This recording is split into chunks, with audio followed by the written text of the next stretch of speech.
एक क्वेश्चन है कि एक वस्तु को 440 रुपये में बेचने पर विक्रेता को 10% का लाभ होता है। उसे वस्तु को 380 रुपये में बेचने पर उसे कितने प्रतिशत का लाभ अथवा हानि होगी। तो यहाँ से देखिएगा क्वेश्चन में कि 440 रुपये में बेचने पर 10% का लाभ होता है, मतलब कि 110 का वैल्यू है। तो ये 0 से 11 के 11, 11 चौक 44। और कोई भी चीज़ जब खरीदा जाता है तो वह 100% पर खरीदा जाता है।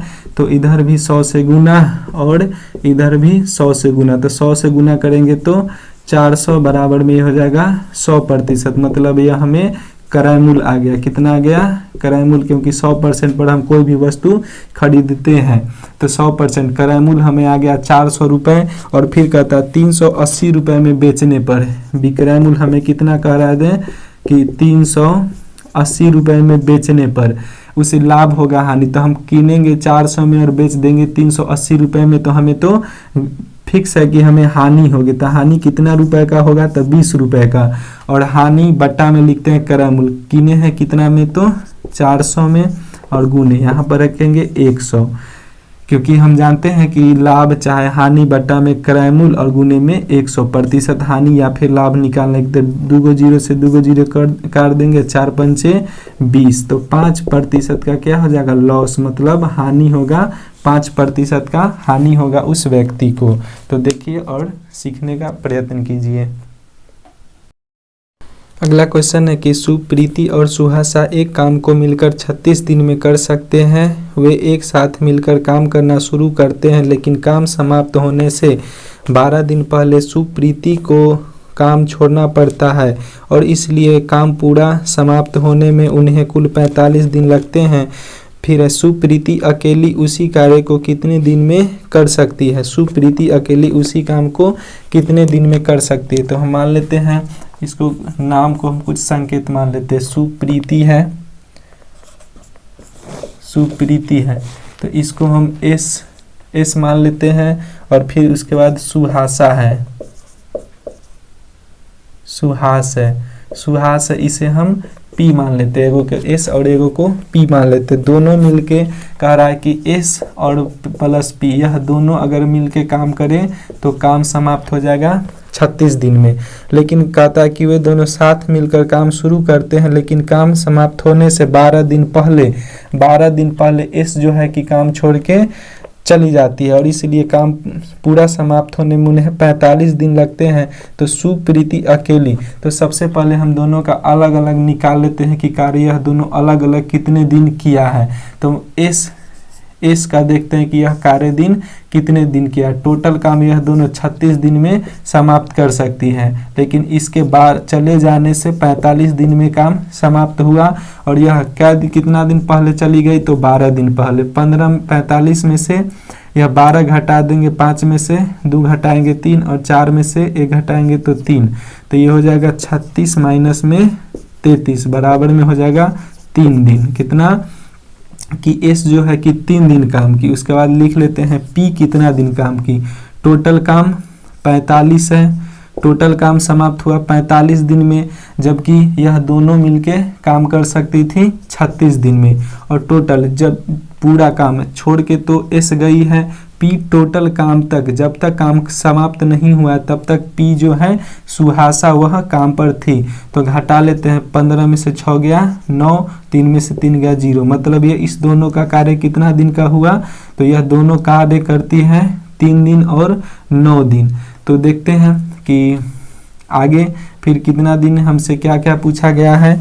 हमसे पूछा है कि सुप्रीति अकेले उसी कार्य को कितने दिन में कर सकती है। तो हम यहाँ से 36 और 45 जो टोटल काम है, मान इसका लॉसन निकाल लेते हैं।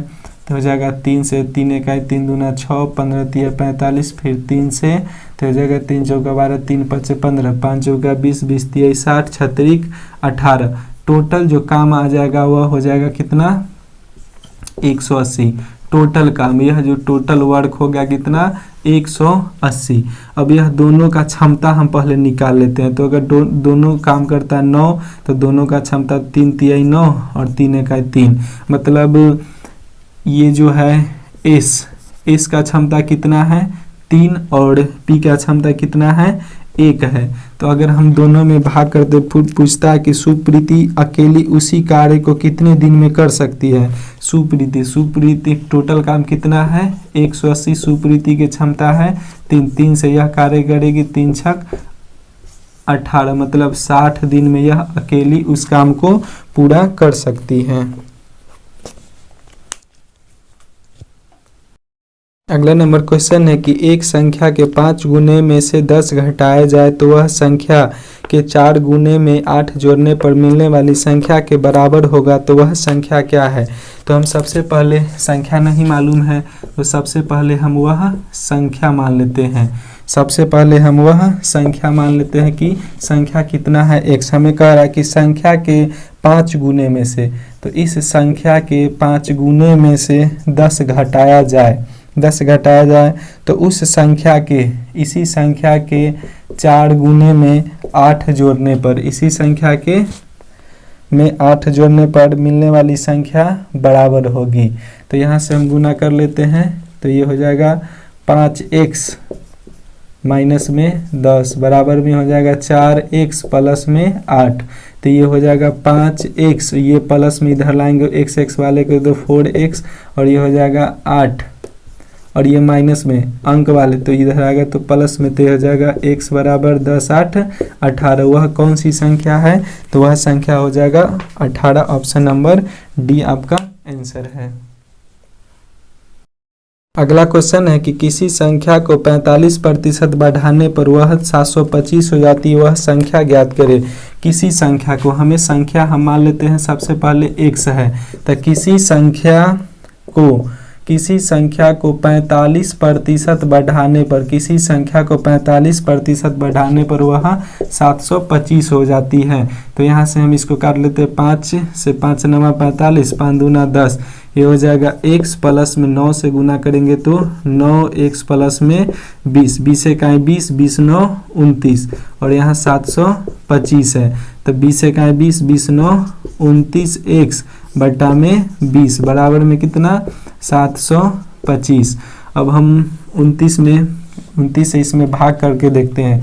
725 में हम 29 से भाग करते तो 29 दूना हो जाएगा 9 दूना 18, 2 दूना 4 1 5 58, 12 में से 8 गया 4, 6 में से 5 गया 1, उतर जाएगा 5। अब 9 में 29 में हम गुना करके देखते हैं 5 से, 9 पचे 45 के 5 हाथ में 4, 5 दूना 10 4 14, मतलब ये कट जाएगा 25 मरतबे। 29 से ये कट जाएगा 25 मरतबे, x गुना कर लेते 25 दूना 50 मतलब 500, कितना 500। वह संख्या कितना है, तो यह संख्या जो है कि 500 है। क्वेश्चन है कि एक ट्रेन 8/9 घंटे में 152 किलोमीटर की दूरी तय करती है, तो ट्रेन की गति ज्ञात करें। ट्रेन की गति हमें यहाँ समय दिया गया है 8/9 घंटा, और दूरी जो है डिस्टेंस हमें दूरी दिया गया है 152 किलोमीटर। तो हमें यहाँ से पूछ रहा है कि गति निकालना, तो हम चाल बराबर मान लेते हैं कि x किलोमीटर प्रति घंटा चाल से चल रहा है। x किलोमीटर पर चाल बराबर होता है दूरी, चाल बराबर होता है दूरी, तो दूरी कितना है, दूरी है 152 किलोमीटर, और घंटा समय है 8/9 घंटा, 8/9 घंटा। यहाँ भी है x किलोमीटर प्रति घंटा, किलोमीटर से किलोमीटर खत्म, h से h खत्म, ये ऊपर जाके गुना हो जाएगा, तो ये हो जाएगा 152 गुने में, 152 गुने में हो जाएगा 9/8। इसको फिर हम 4 से काटते हैं, 4 दूना 8, 4 तिये 12, 12 3 15, 4 8 32, 2 से फिर काटेंगे तो हो जाएगा 2 1 2 और 2 9 18, 19 9 171, ये हो जाएगा किलोमीटर प्रति घंटा, 171 किलोमीटर प्रति घंटा, क्योंकि हम चाल जो माने हैं वह x किलोमीटर प्रति घंटा माने, तो ये हो जाएगा 171 किलोमीटर प्रति घंटा इसकी